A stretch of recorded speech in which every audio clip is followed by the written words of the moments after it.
Bueno, le damos la bienvenida a un nuevo seminario de matemática aplicada, el segundo cuatrimestre.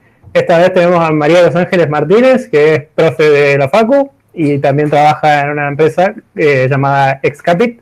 No sé si vas a contar un poco sobre la empresa, pero bueno, María nos va a hablar hoy sobre optimización bayesiana, nos va a hacer una pequeña introducción y nos va a hablar sobre algunas aplicaciones. Los dejo directamente con ella. Bueno, muchas gracias, Luis. Gracias por la invitación. Y, bueno, gracias a todos también por conectarse. Como dijo Luis, yo voy a hablar un poco sobre optimización bayesiana. Voy a dar una breve introducción y algunas aplicaciones en la industria. Una cosa que les quería comentar es que me hubiera gustado hacer las slides en español, pero la verdad que las traducciones no quedaban muy lindas, así que preferí mantener el inglés y espero no inventar ningún término. Y bueno, vamos a comenzar entonces por cuál es el problema que queremos atacar, ¿sí? Supongamos que tenemos una función f de un conjunto x a r, es decir, una función a valores reales, donde x está contenido en Rn y es un conjunto acotado. Nosotros estamos interesados en encontrar un punto x estrella, de manera que este punto maximice la función f en mi conjunto x, que vamos a llamar conjunto factible. Este es un problema de maximización global, digo, lo mismo podemos pensar para un problema de minimización global. En muchos casos nos podemos encontrar con funciones que son llamadas funciones caja negra, ¿sí? Porque no tenemos una expresión cerrada para la misma. O casos donde es multimodal, es decir, que tenemos más de dos puntos extremos. Además, puede que las propiedades de derivabilidad y convexidad no sean conocidas, o bien sepamos que no es convexa y no derivable en ciertos puntos. También puede que las evaluaciones funcionales tengan ruido, es decir, que cuando yo evalúo la función en un punto, no me dé exactamente el valor de la f en el punto, sino que sea el valor más algún épsilon, más algún pequeño ruido. Y puede ocurrir que las evaluaciones funcionales sean costosas computacionalmente. ¿En dónde nos podemos encontrar este tipo de funciones, bueno, tan costosas? Bueno, tenemos distintas áreas, como por ejemplo en el ajuste paramétrico, en algoritmos de Machine Learning. ¿Sí? El objetivo es, en este caso, seleccionar automáticamente el mejor modelo. Por ejemplo, para los que tienen un cierto conocimiento, podemos hablar de un Random Forest o de máquina de soporte vectorial, red neuronal, y sus correspondientes hiperparámetros, ¿sí? Para resolver alguna tarea dada. Si pensamos en una red neuronal, tenemos como hiperparámetros el número de capa, el número de nodos, las restricciones para los pesos. El segundo caso lo podemos tomar como encontrar el camino óptimo, ¿sí? Nosotros tenemos una secuencia de coordenadas y queremos optimizar el camino de un punto A a un punto B. Después, en el ajuste de sitios web, usando lo que se llama prueba AB. Esta prueba consiste en desarrollar y lanzar, digamos, dos versiones de un mismo elemento y medir cuál funciona mejor. Y lo que queremos, digamos, hacer, por ejemplo, es optimizar una estrategia de email marketing o mejorar la efectividad de una landing page. Entonces queremos llegar a maximizar, por ejemplo, los registros, las descargas, las compras en la página. También tenemos los sistemas de recomendación, que tan conocidos son, donde un sistema de recomendación es un sistema que selecciona un producto que, si se compra, maximiza, digamos, el valor para el comprador y para el vendedor. Entonces se analiza y se procesa toda la información histórica que tenemos sobre los usuarios y sobre el producto, y de esa forma se intenta predecir qué producto es bueno para cuál usuario. Y también tenemos en distintas otras áreas, como en la robótica, Reinforcement Learning, en la optimización combinatoria, también en el procesamiento de lenguaje natural y de texto, ¿sí? Es decir, que tenemos diversas áreas en las que podemos encontrar este tipo de funciones que pueden ser muy costosas de calcular. La pregunta es, ¿qué hacemos con este problema? Bueno, se lo puede atacar desde diferentes puntos. Uno que me pareció muy gracioso es, bueno, mano, ¿sí? Uno puede usar los conocimientos previos para seleccionar los parámetros a mano, y aunque sí, no es muy científico, bueno, pero todavía se usa y a veces no performa tan mal si uno ya tiene todo un background del problema. Algo un poquito más sofisticado son los algoritmos Grid Search. Estos son algoritmos de optimización que seleccionan el mejor conjunto de parámetros para un problema de optimización de una lista o de una bolsa de parámetros ya dada. Es muy popular, sobre todo en el área de Machine Learning, porque es muy simple. O sea, lo que se hace es uno tiene un conjunto discreto y va evaluando la función en cada uno de esos puntos. Cuando terminamos de evaluar todos los puntos, nos quedamos con el que maximiza el valor de la función. Y una de las ventajas es que es, bueno, fácilmente paralelizable porque solo evaluamos a la función, pero el gran problema que tiene es que el número de evaluaciones funcionales crece exponencialmente a medida que n crece, ¿sí? Recordemos que n es la dimensión en la que vive nuestro conjunto factible.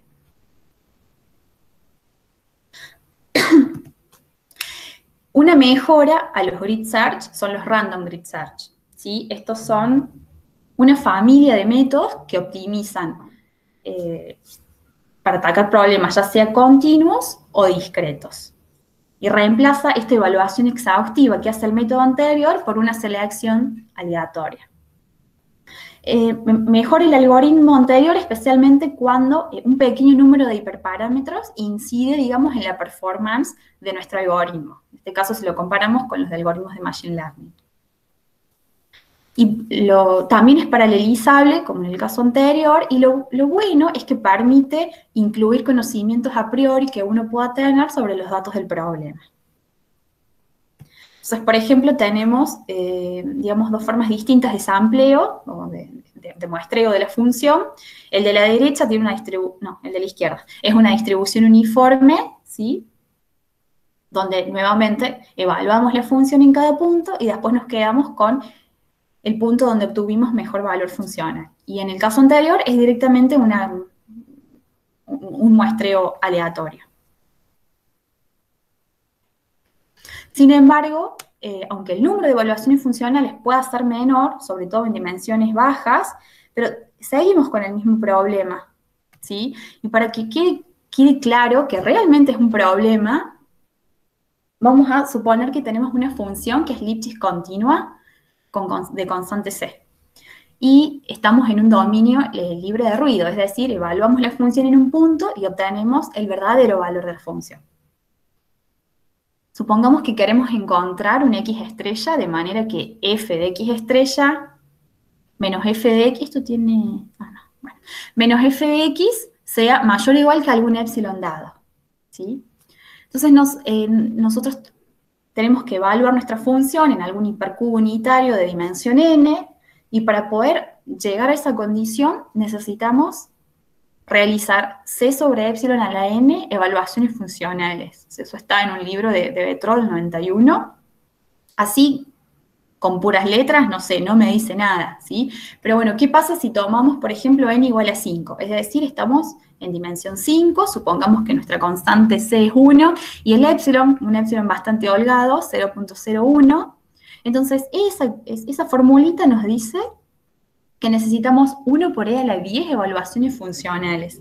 Y eso que estamos hablando de un espacio de dimensión 5, que es chico, comparado con dimensión 100 o, no sé, cientos de miles, si nos ponemos a hablar de redes.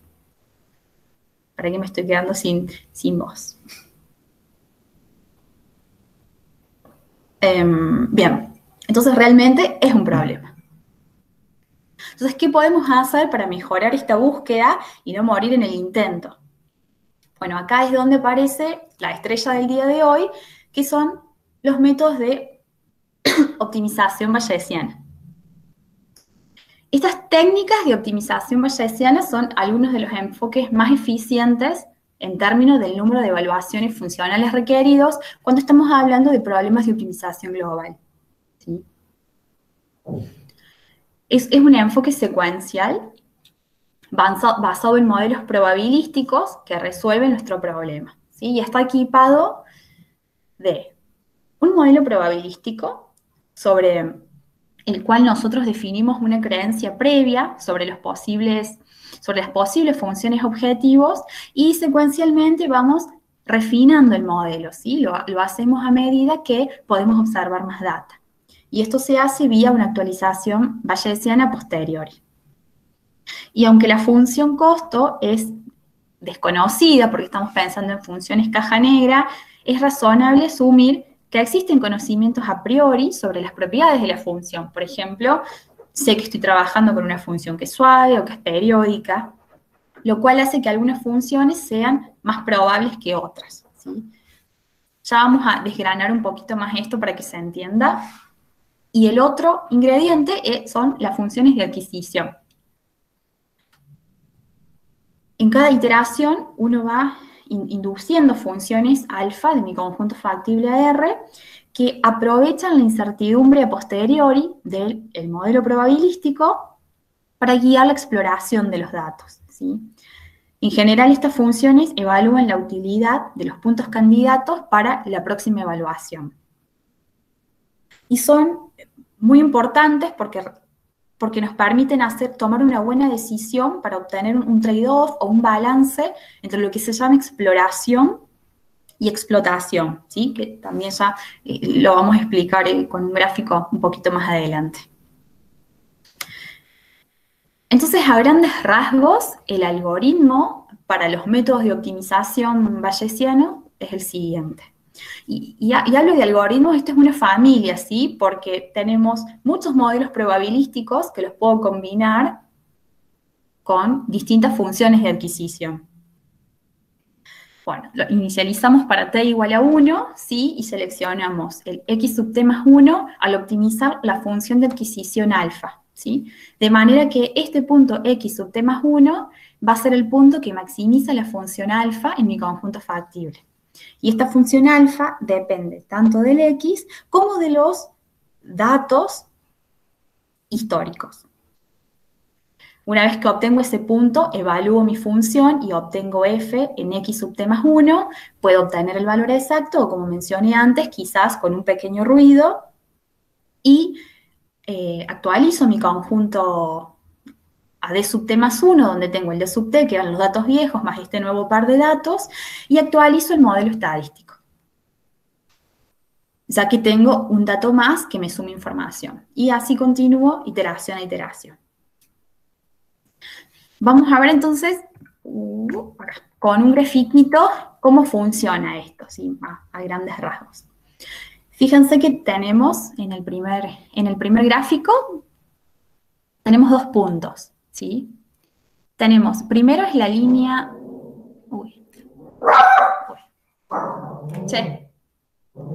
Tenemos una línea punteada, que es la función, que es nuestra función objetivo. Es la función objetivo, ¿sí? Que es la función que no conocemos. Por el otro lado tenemos esta línea en negro continua que se corresponde con el modelo. Tenemos la zona violeta que se corresponde con, digamos, indica la incertidumbre del modelo respecto a los valores funcionales, ¿sí? Y después tenemos esto en verde que es la función de adquisición. Entonces yo comienzo con 2 puntos, genero mi modelo y busco el punto que maximiza la función de adquisición. Supongamos que este es el punto porque acá pareciera tener el máximo. Entonces, este punto, x del dominio, va a ser el que voy a evaluar, ¿sí? Por la función. Entonces, pasamos a la siguiente iteración, tengo los 2 puntos viejos, y tengo este nuevo punto, que es, bueno, mi nueva observación, ¿sí? Fíjense que ya mi modelo, obviamente mi modelo cambió. Y ahora la incertidumbre que hay en esta región es más chica, ¿sí? Acá tenía, bueno, un montón porque no sabía cuánto valía la función y acá ya la región es más pequeña. Nuevamente me fijo en dónde la función de adquisición es más grande. Para ese x voy a evaluar mi función y por lo tanto en la próxima iteración tengo los 3 puntos anteriores más este nuevo punto en rojo. ¿sí? Bueno, y así continúo, pero fíjense que ya me estoy acercando a lo que sería un máximo global si solo tenemos en cuenta este dominio, ¿sí? Algo importante de ver es que si bien yo empecé, digamos, muy a la derecha y muy a la izquierda, ¿sí? Pero después me fui concentrando hacia la derecha, ¿sí? Hacia este sector y dejé sin muestrear gran parte del sector de la izquierda. Esto se debe a que uno, digamos, esta función alfa busca los puntos donde no solamente la incertidumbre del modelo sea alto, porque justamente ahí, bueno, no sé qué está pasando, así que no me puedo perder lo que pasa ahí, sino también donde el modelo pareciera mejorar a la función, ¿sí? Acá si bien, por ejemplo, por acá, ¿no? La incertidumbre es alta, pero el valor del modelo es bajo respecto de, bueno, de esta zona, por ejemplo, ¿sí? Entonces, en esto se encuentra este trade-off entre la explotación y explotación y exploración. Bien, esto más o menos es cómo funciona globalmente el algoritmo. Ahora nos vamos a centrar un poco en lo que es la parte del modelo probabilístico y de la función de adquisición. Bien, algo que, bueno, no mencioné antes, pero seguro se imaginaron, es, digo, ¿por qué se llama optimización bayesiana? Y bueno, porque de fondo seguro andaba el teorema de Bayes, ¿sí? O de Bayes, no sé cómo quieren llamarle. ¿Qué es lo que pasa con respecto a este modelo? Bueno, a medida que vamos acumulando las observaciones, esta distribución a priori se combina con una función de probabilidad. ¿Sí? La probabilidad de observar cierta data, dado que mi función tiene alguna pinta en particular. Entonces, si nuestras creencias a priori es que la función objetiva es suave o libre de ruido, ¿sí? Entonces la data con una varianza muy alta o con oscilaciones tiene que ser considerada menos probable que otra que esté más cerca de la media, ¿sí? Entonces nosotros podemos combinar esto para obtener distribución a posteriori. Por lo tanto, acá es donde entra en juego el teorema de Bayes. Tenemos que la probabilidad de f, dado que observamos un cierto conjunto de datos, es proporcional a la probabilidad de observar ese conjunto de datos, dado una determinada función, por la probabilidad de la función, ¿sí? El teorema de Bayes me da una igualdad si divido el término de la derecha por la probabilidad del conjunto de datos, pero como a nosotros nos importa f, y además la probabilidad del conjunto de datos no es algo fácil digamos, de calcular, lo podemos dejar de lado. ¿Esto qué quiere decir? Como decía antes, supongamos que mis observaciones son puntos que parecieran estar sobre la gráfica de la función coseno, ¿sí? Entonces yo sé que la probabilidad de ver esos puntos, dado que, no sé, que mi f es una función lineal y es 0, ¿sí? Pero entonces lo que yo puedo decir es que la probabilidad de que f pertenezca a la familia de las funciones lineales, dado que estoy observando un conjunto de puntos que tienen cierta periodicidad, es 0, ¿sí? Entonces, de esa forma es como uno va actualizando el modelo a medida que tiene más información. Digo, cuando arranco con 2 puntos y no puedo descartar la función lineal, porque podría ser, pero ya con 3, con 4, con n puntos, puedo decir, no es una función lineal lo que estoy tratando de aproximar, ¿sí? Y acá es donde uno puede decir que en este paso de la optimización bayesiana se estima la función objetivo vía lo que se llama una función sustituta, por eso se le llama modelo probabilístico o modelo sustituto, no sé, le busqué ese término a la palabra, ¿sí? Y hay distintos modelos sustitutos, ¿sí? Podemos usar procesos gaussianos, random forest, procesos t-student. Yo ahora les voy a comentar un poquito sobre los procesos gaussianos, que son uno de los más utilizados y por ahí de los más conocidos.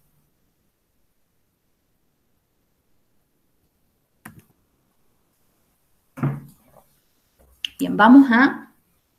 ¿Qué es un proceso gaussiano? Esta es como la slide oscura, que nunca quiero decir.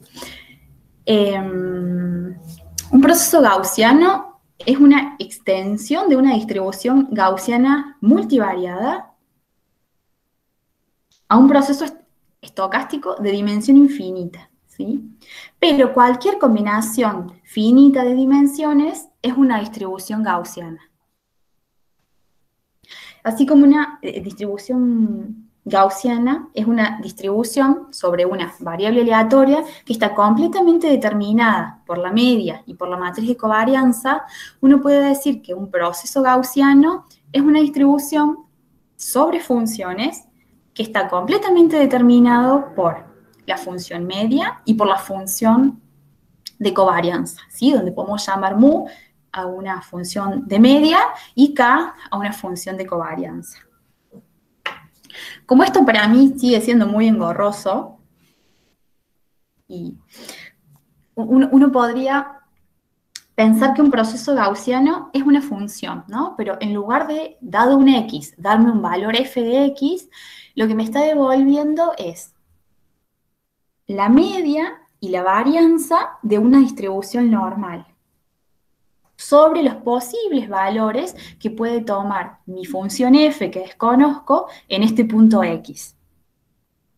Y vamos a ver en un ejemplito para que sea más amigable. Tenemos este gráfico, ¿sí? Este gráfico es un proceso gaussiano simple en una dimensión. Tenemos 3 puntos, x1, x2, x3.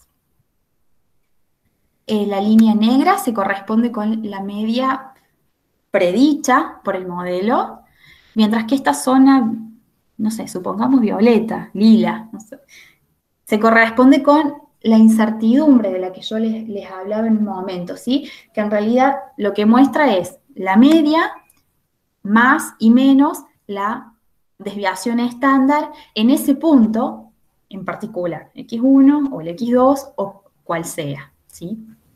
Esto lo que me está diciendo es que si yo evalúo mi función en x1, bueno, los valores de la función no van a andar por acá. Yo no sé si están viendo mi cursor, estoy suponiendo que sí, pero bueno, no van a estar muy arriba, ¿sí? Van a estar por esta zona.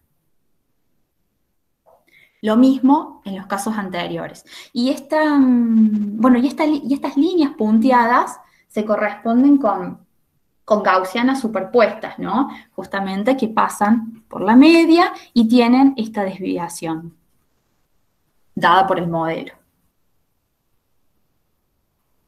Esto con respecto entonces a proceso gaussiano.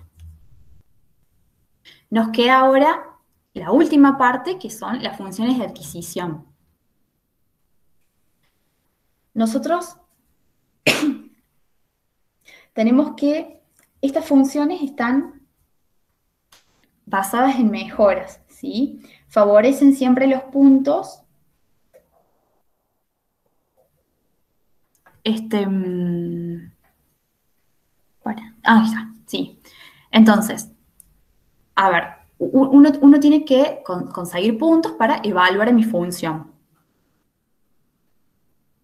Y van a favorecer aquellos puntos de la mano de mi modelo. Es decir, yo podría utilizar cualquier función o elegirlos aleatoriamente a los puntos, ¿sí?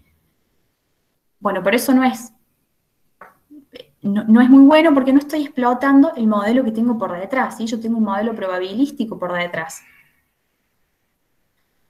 Entonces, lo que hace es utilizar este modelo para guiar la búsqueda de las secuencias. Es decir, la selección del próximo punto, que era el punto el x sub t más 1, dado el conjunto de datos que yo ya observe. Y estas funciones, bueno, tienen distintos nombres, dependen de las áreas, pero en optimización bayesiana se llaman las funciones de adquisición o infill, ¿sí? Y están diseñadas cuidadosamente para encontrar este balance entre explotación y exploración. Hay también distintas posibilidades de funciones, entre ellas se encuentran las que están basadas en mejoras, políticas optimistas de información o portfolios de funciones de adquisición, donde lo que yo tengo en este caso es una bolsa de posibles funciones de adquisición y iteración a iteración voy eligiendo alguna a partir de un cierto criterio. Pero yo me voy a quedar con el primero, ¿sí? Con las políticas basadas en mejora. Y vamos a hablar un poquito, ya que estas vienen de la mano de los procesos gaussianos.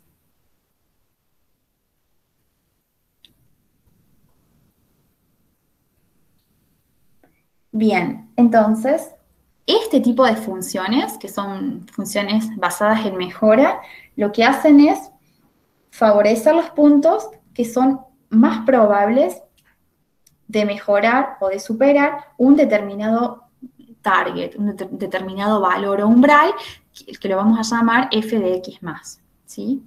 Una de las primeras estrategias que surgió en la literatura es lo que se llama probabilidad de mejora, que mide la probabilidad que tiene un punto de conducir a una mejora sobre este valor f de x más, donde este x más es el punto donde la función llega a su máximo en todo el histórico, ¿sí? Es decir, de toda la data que ya vio, se queda con el mejor. Y dado que yo ya elegí una distribución gaussiana por detrás, yo puedo calcular esta probabilidad. Entonces defino mi alfa, que depende de x y de mi conjunto D, como la probabilidad de que mi f de x sea mayor o igual que f en x más, ¿sí? Que es este target. Bien, y lo podemos calcular gracias a la distribución, donde la función phi es la función de distribución acumulada normal estándar, ¿sí? Después hay otro tipo de funciones, como la de abajo, donde no solamente se fija en si mejora o no, sino también en, digamos, la cantidad de la mejora. Pero nos vamos a quedar con esta primera, ¿sí?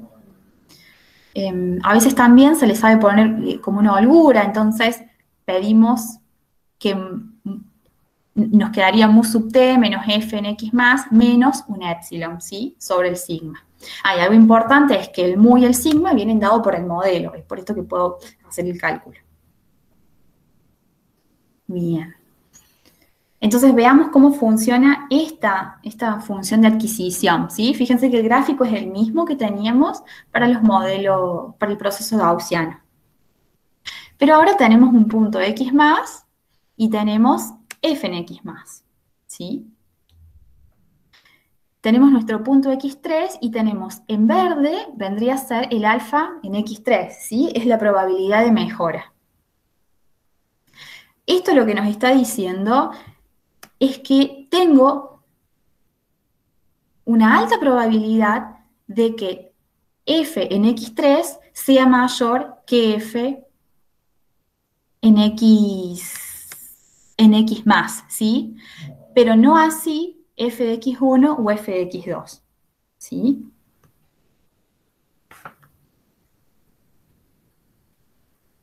Bien. Y por otro lado, bueno, ya habrán notado que no vamos a maximizar la función f, pero sí terminamos maximizando la función de adquisición, de alguna forma. Bueno, la idea es que estas funciones de adquisición sean simples, o lo más simple posible, y manejables. Entonces uno puede pensar, bueno, en distintos métodos, como uno de los más conocidos, los métodos de descenso de gradiente, donde está, bueno, gradiente conjugado, BFGS, donde necesitamos conocer los gradientes, pero por suerte en la mayoría de los casos uno conoce los gradientes de las funciones de adquisición. Puede fallar porque se puede estancar en mínimos, bueno, o máximos en realidad locales, pero podemos arreglar esto de alguna forma utilizando inicializaciones múltiples, por ejemplo.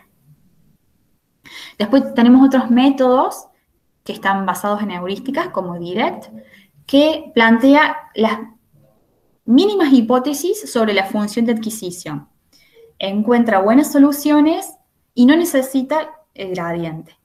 Pero lo malo es que tiene una restricción importante sobre el dominio que le pide que sea, digamos, cuadrado, ¿sí?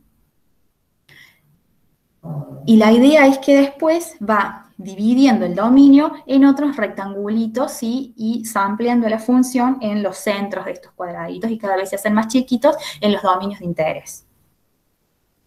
Y después tenemos otro tipo de algoritmos, ¿sí? Que ya usan, bueno, la matriz de covarianzas, que son métodos libres de derivadas, son estocásticos, pero sí la función es sencilla, que siempre uno trata de definir las cosas de esa forma. Un método de descenso de gradiente es una muy buena posibilidad.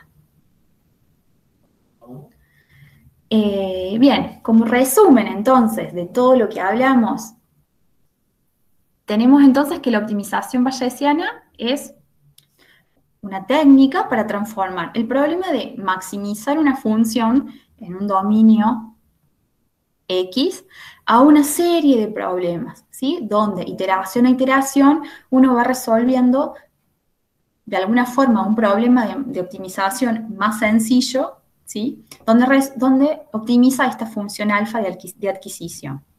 Se supone que no es muy costosa de evaluar y que en general el gradiente está disponible. Y bueno, ya entonces, bueno, vamos terminando porque ya presentamos el algoritmo, más o menos las dos partes, ¿sí? Que si ustedes se habrán dado cuenta, van muy de la mano, ¿sí? Y tratan de explotarse la una a la otra. ¿Y dónde podemos encontrar estos métodos en la industria? Bueno, seguramente hay muchas más, ¿no? Pero, por ejemplo, Twitter, Uber, Facebook, Pinterest y Excapit, que es la empresa donde yo trabajo, usa optimización bayesiana. Sí, es importante mencionar que estos algoritmos, digo, datan de décadas, o sea, no son para nada nuevos. Lo que pasa es que ahora, con los avances en, no sé, en Machine Learning, en toda el área numérica, se han resurgido nuevamente porque son realmente técnicas muy que mejoran, ¿no? Mejoran con respecto, bueno, ni hablar con respecto a seleccionar parámetros a mano, pero digo, cosas muy sencillas como el random como el grid search o random grid search. Por ejemplo, Uber lo utiliza en su área de investigación y desarrollo para justamente determinar digamos, el camino más óptimo entre distintos puntos. Después Facebook lo hace para ajustar, creo que había leído, ajustar hiperparámetros de sistemas online, Pinterest para los sistemas de recomendación. Nosotros lo usamos para ajustar hiperparámetros de modelos que desarrollamos, ¿sí? Y bueno, esta es la bibliografía. Yo, bueno, espero que se haya entendido. Sinceramente, yo no es mi área de expertise, pero me pareció muy interesante. Los dos primeros son papers, de donde saqué la mayoría de la información y de las imágenes. El segundo es una tesis. El tercero es la tesis. El cuarto es una charla que me pasó un compañero de trabajo de la PyData de Londres del 2017, que también está muy, muy bien explicado.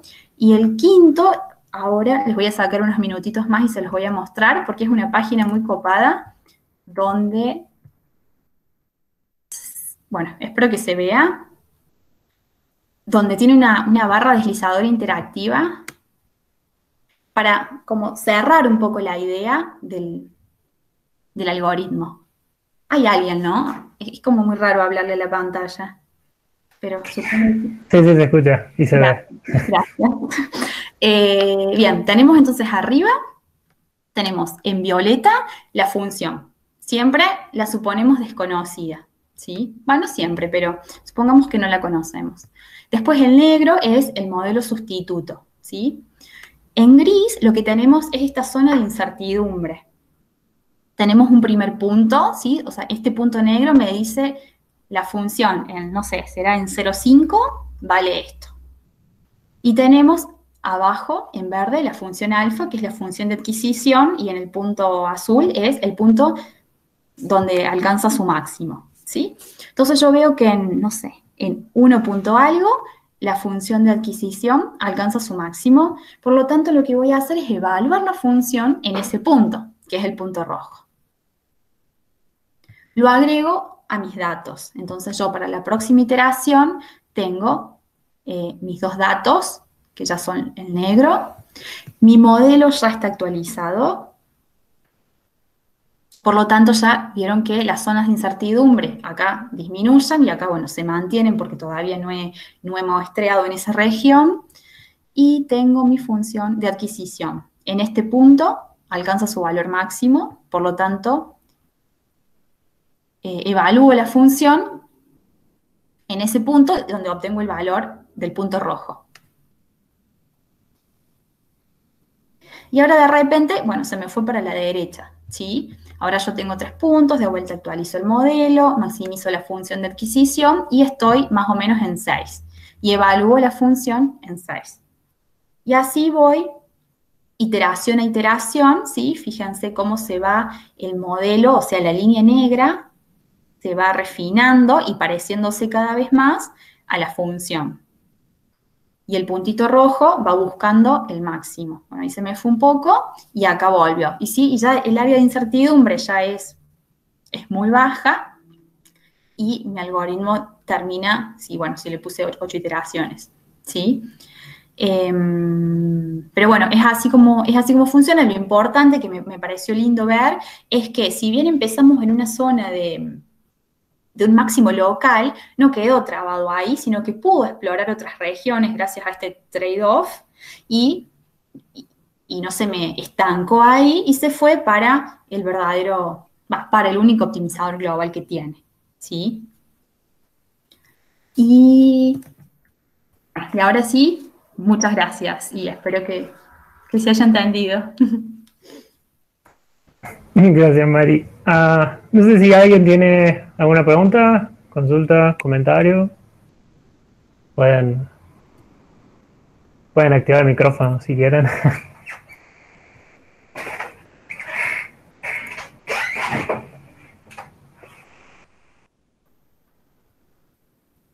Bueno, gracias. Hola, tengo una pregunta, ¿se escucha? Sí. No, Iván, no. Mari, no, pregunto, no entiendo bien qué función es esta función que estás investigando, la que desconoces, pero vos estás teniendo en cuenta que tiene restricciones o podés considerar minimizar F y tenés en cuenta que F tiene unas restricciones o pertenece a algún espacio con determinadas características, o eso no lo tenés que tener en cuenta para... Sí, sí, o sea, yo puedo explotar lo que sé de la función. ¿Eso me preguntás? O sea, si le pedís, cuando planteas el problema, le podés pedir a F que cumpla ciertas restricciones. Sí. No, sí. Este es como el básico. Está bien. Sí. Listo, Sí, me imaginaba. El esqueleto de los algoritmos. Después se pueden hacer un montón de cosas y también, sí, como vos decís, tener en cuenta restricciones para la función, también para el dominio, sí. Listo, sí, me parecía era eso nomás. Listo, gracias, man. No, de nada. Bien, no sé si alguien más quería comentar algo o preguntar.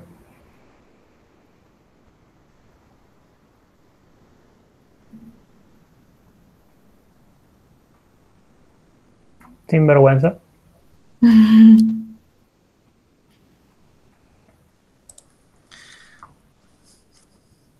Hola, María. Hola. Sí, hola.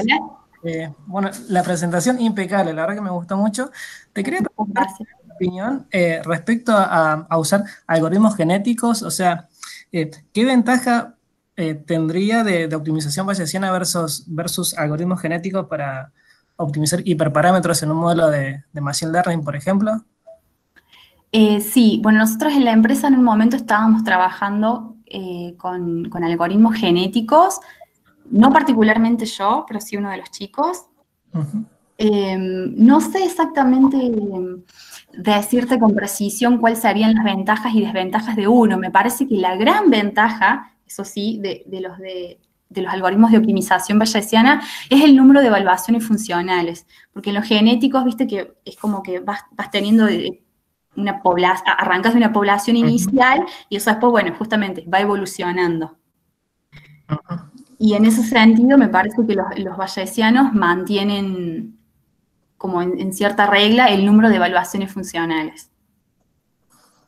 Ok, muchas gracias. No, de nada.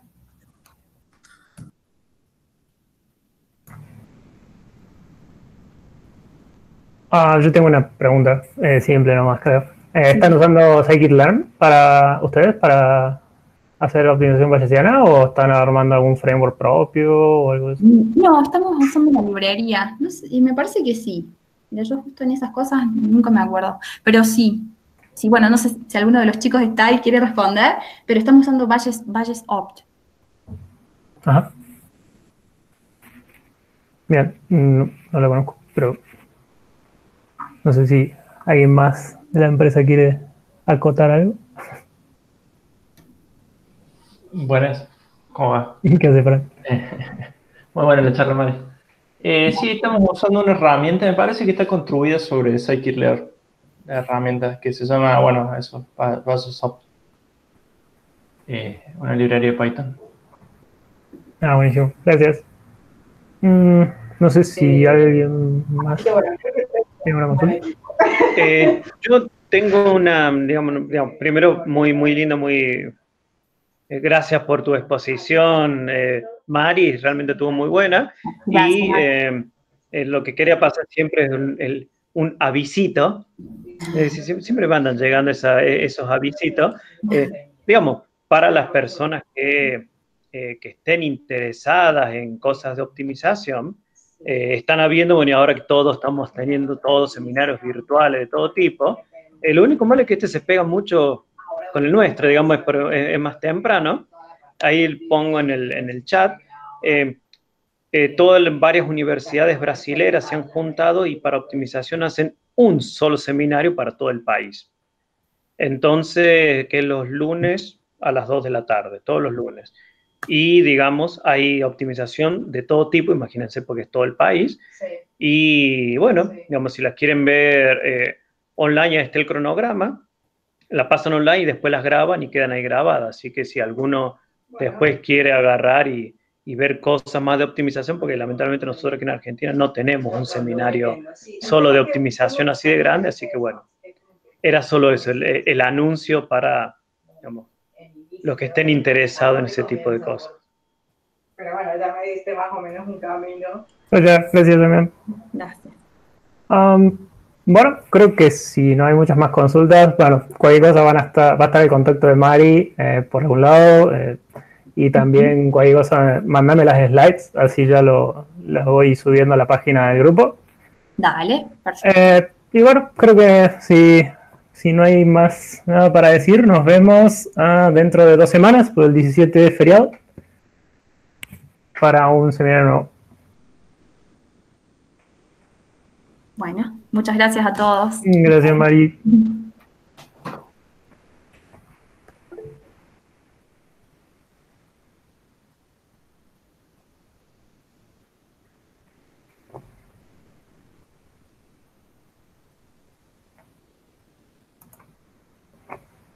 Ahí Fran pasó la librería. Ok, después la agrego a los links. Ahí termino, detengo la grabación.